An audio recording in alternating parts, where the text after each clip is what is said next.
नमस्ते दोस्तों, आज देखते हैं प्रोजेक्ट मैनेजर का आंसर की। इसमें एग्जाम में बहुत ही या तो डेप्थ में क्वेश्चन पूछा गया था या आंकड़ा या डेट पूछा गया। तीनों तरह से कह सकते हैं कि ये क्वेश्चन बहुत टफ था और इसको देखते हैं कि इसका आंसर की क्या होगा। तो पहला जो क्वेश्चन है इसमें, निम्न में से भारत में लोहे का सबसे बड़ा उत्पादक राज्य कौन होगा? तो पहला ऑप्शन है झारखंड, दूसरा बिहार, तीसरा उड़ीसा, चौथा पश्चिम बंगाल। इसमें से उड़ीसा जो है राइट आंसर होगा सी। उड़ीसा सबसे बड़ा लोहे का उत्पादक है। आयरन ओर का उत्पादन उड़ीसा सबसे ज्यादा करता है। दूसरा जो क्वेश्चन है, भारत में जीडीपी की वृद्धि दर 2020 में गिरकर कहां तक पहुंच गई थी? कितना हो गया था? तो -7.3% जीडीपी गिरकर आ गई थी और इसका ऑप्शन जो होगा ई होगा, क्योंकि 7.3 इसमें चारों ऑप्शन में नहीं है, तो इसका ऑप्शन ई होगा।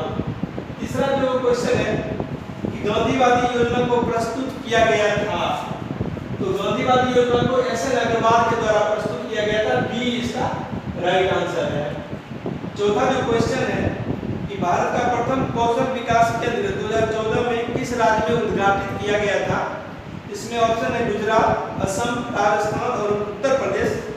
तो इसका आंसर राजस्थान होगा। राजस्थान में 2014 में प्रथम कौशल विकास केंद्र की स्थापना हुआ था। पांचवा जो क्वेश्चन है कि भारत की कौन सी तेल रिफाइनरी रोमानिया की सहायता से स्थापित की गई थी? पहले ये पूछा जाता था कि कौन सी तेल रिफाइनरी जो है या कौन सा उद्योग रूस की सहायता से स्थापित हुआ, कौन सा ग्रेट ब्रिटेन से, जर्मनी से। रोमानिया पहली बार क्वेश्चन में आया है कि रोमानिया के द्वारा, रोमानिया की सहायता से कौन सी तेल रिफाइनरी स्थापित हुआ था? तो इसका राइट आंसर गुवाहाटी होगा। अब बरौनी भी स्थापित हुआ था रोमानिया और रूस की सहायता से, लेकिन यहाँ गुवाहाटी ऑप्शन में है, तो गुवाहाटी इसका राइट आंसर होगा। छठा, इनमें से कौन सा शहर असम का तेल शहर जाना जाता है? तेल शहर के नाम से जाना जाता है, तो इसका राइट ऑप्शन होगा सी, डिगबोई इसका आंसर होगा। सातवां क्वेश्चन है, भारत की कुल तेल रिफाइनरी में से किस राज्य में कोई स्थित नहीं है? पहला है ऑप्शन हरियाणा, दूसरा है तमिलनाडु, तीसरा है आंध्र प्रदेश, चौथा है पश्चिम बंगाल। तो इस चारों राज्य में तेल रिफाइनरी स्थापित है, इसलिए राइट आंसर इसका ई होगा। ई इसका राइट आंसर होगा। और आठवां है कि मुद्रा क्या है? आय, वस्तु, धन, बचत, इनमें से कोई नहीं, तो मुद्रा वस्तु है, कमोडिटीज है मुद्रा। आगे देखते हैं कि केंद्रीय बजट 2021 में विनिवेश लक्ष्य कितना रखा गया था? तो इसका राइट ऑप्शन डी होगा, 2.10 लाख करोड़ रुपया। जिसका आंसर मुझे नहीं मिला है उसको हम हटा दिए हैं। अब है कि मुद्रास्फीति अन्यायपूर्ण है। स्टेटमेंट दिया हुआ था कि मुद्रास्फीति अन्यायपूर्ण है, परंतु अपस्फीति अनुचित है। ये किसका कथन है? तो ये जेएम किन्स साहब का कथन है। राइट ऑप्शन सी होगा। 14 नंबर क्वेश्चन है कि निम्न में से कौन सी साख नियंत्रण की परिमाणात्मक विधि नहीं है? तो बैंक दर, खुदरा बाजार संचालन और सीआरआर, ये तीनों परिमाणात्मक विधि है। फिर मार्जिन आवश्यकता जो है, राइट ऑप्शन बी होगा। मार्जिन आवश्यकता गुणात्मक विधि है। साख नियंत्रण की ये गुणात्मक विधि है।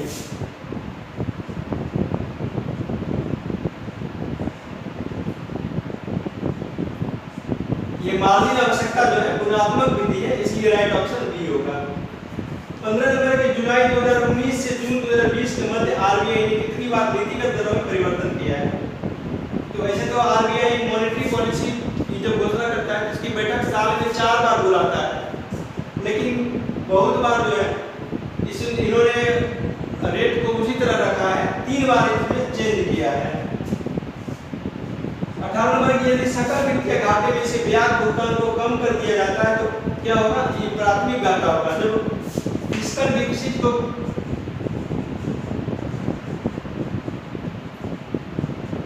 माइनस करते हैं हम इंटरेस्ट, तो ये होता है प्राइमरी डेफिसिट।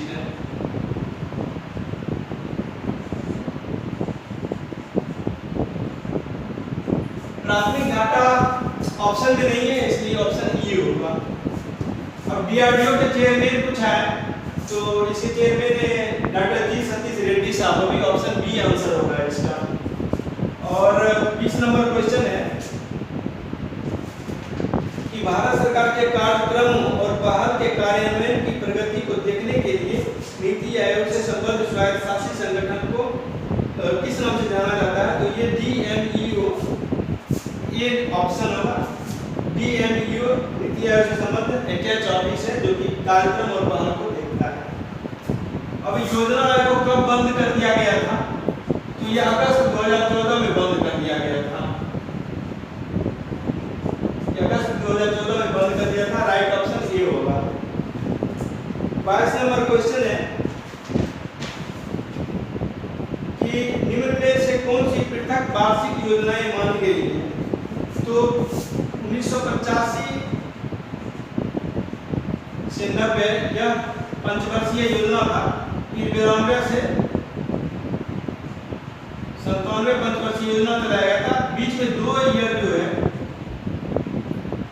2 साल 90, 91 और 91, 92 ये पृथक योजनाएं चली थी, वार्षिक योजनाएं चली थी। तो इसका राइट ऑप्शन सी होगा। 1990, 91 और 91, 92। 23 नंबर क्वेश्चन है कि दीनदयाल उपाध्याय ग्रामीण कौशल योजना किस मंत्रालय के अंतर्गत आता है? तो ये ग्रामीण विकास मंत्रालय होगा। आगे हम देखते हैं 24 नंबर में कि भारत में पंचायती राज का विचार किसने दिया था? तो इसमें होगा बलवंत राय मेहता। आगे हम देखते हैं इसमें कि भारत में पंचायती राज का विचार किसने दिया था? तो इसका आंसर होगा बलवंत राय मेहता। ऐसे ऑप्शन में अशोक मेहता है, जेके मेहता है, हसमुख भाई मेहता है, लेकिन इसका राइट आंसर बी बलवंत राय मेहता होगा। बलवंत राय मेहता ने त्रिस्तरीय पंचायती राज सिस्टम को सिफारिश किया था और वही त्रिस्तरीय सिस्टम भारत में स्वीकार किया गया था। इसके सिफारिश को लागू किया गया था, इसलिए ऑप्शन सी बलवंत राय मेहता होगा। और 25 नंबर जो क्वेश्चन है कि भारतमाला परियोजना आर्थिक गलियारे की गच्छित लंबाई कितना है?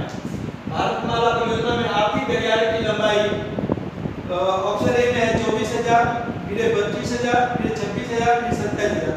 तो राइट आंसर सी होगा 26,000 किलोमीटर। 26 नंबर क्वेश्चन है कि देश के पोत कारखानों की कुल संख्या में निजी पोत कारखानों की संख्या कितनी है? तो पहला ऑप्शन है 18, दूसरा है 19 और तीसरा है 20, चौथा है 21। इसमें से ये ऑप्शन होगा, इसमें से कोई नहीं। और 27 नंबर क्वेश्चन है कि वाणिज्य और उद्योग मंत्रालय अंतर्गत DPIIT की स्थापना कब हुई थी? तो इसकी स्थापना 1995 में हुआ था। राइट ऑप्शन ए होगा। 28 नंबर क्वेश्चन है कोर उद्योग सूचकांक का आधार वर्ष हाल ही में बदलकर क्या कर दिया गया है? तो ये 2011-12। राइट आंसर बी है, 2011-12 आपके हाथ में कर दिया गया है। 29 नंबर क्वेश्चन है कि NSDC द्वारा निधि विशेष औद्योगिक पहल उड़ान विशेष रूप से किस लिए प्रारंभ किया गया है? क्योंकि ये जम्मू कश्मीर राज्य के लिए स्पेशली स्टार्ट किया गया है। जम्मू कश्मीर राज्य के उड़ान परियोजना को स्पेशली स्टार्ट किया गया है। और 30 नंबर क्वेश्चन है कि बुनकर मुद्रा योजना में रियायती दरों पर मार्जिन मनी ऋण राशि की अधिकतम सीमा है? तो ऋण राशि की अधिकतम सीमा इसमें 10,000 रुपया है। इसमें 10,000 रुपया ऑप्शन ए होगा आंसर। 10,000 रुपया ऋण राशि है। 31 नंबर है कि कौशल विकास और उद्यमिता के नए मंत्रालय का गठन कब हुआ था? कौशल विकास और उद्यमिता मंत्रालय का गठन 2014 में हुआ था और राइट आंसर बी होगा। 32 नंबर क्वेश्चन है कि IIP में 8 कोर उद्योगों का सम्मिलित भारांक कितना है? इसका सम्मिलित भारांक 40.27% है। ऑप्शन सी होगा आंसर। और 33 नंबर क्वेश्चन है कि भारत में 1897 में किस हिल स्टेशन से विद्युत आपूर्ति आरंभ हुई थी? तो मसूरी से विद्युत आपूर्ति आरंभ हुई थी। राइट आंसर बी होगा। 34 नंबर क्वेश्चन है कि प्रधानमंत्री सहज बिजली हर घर योजना कब आरंभ हुई थी? तो ये आरंभ हुई थी 2017 ईस्वी में और राइट आंसर सी होगा। 35 नंबर क्वेश्चन है कि स्वतंत्र भारत का प्रथम वित्त मंत्री कौन है? तो वित्त मंत्री R K Shanmugam Chetty, right answer B होगा।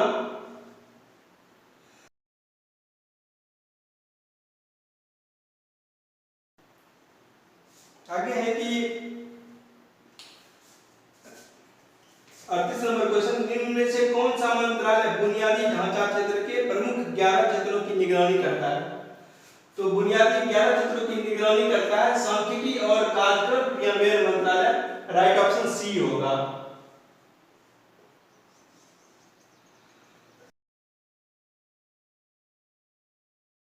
उनचालीस नंबर क्वेश्चन है कि राष्ट्रीय सौर मिशन किस प्रधानमंत्री के नाम से स्टार्ट किया गया था? तो जवाहरलाल नेहरू राष्ट्रीय सोलर मिशन ये है, तो जवाहरलाल नेहरू के नाम से स्टार्ट किया गया था, ऑप्शन ए होगा आंसर। 40 नंबर है कि वार्षिक वित्तीय विवरण और वित्तीय विधेयक का उल्लेख किस अनुच्छेद में है? तो इस वार्षिक वित्तीय विवरण को हम कहते हैं बजट 112 नंबर अनुच्छेद में है और वित्तीय विधेयक ये 110 नंबर आर्टिकल में दिया हुआ है। तो राइट आंसर जो होगा ये डी होगा।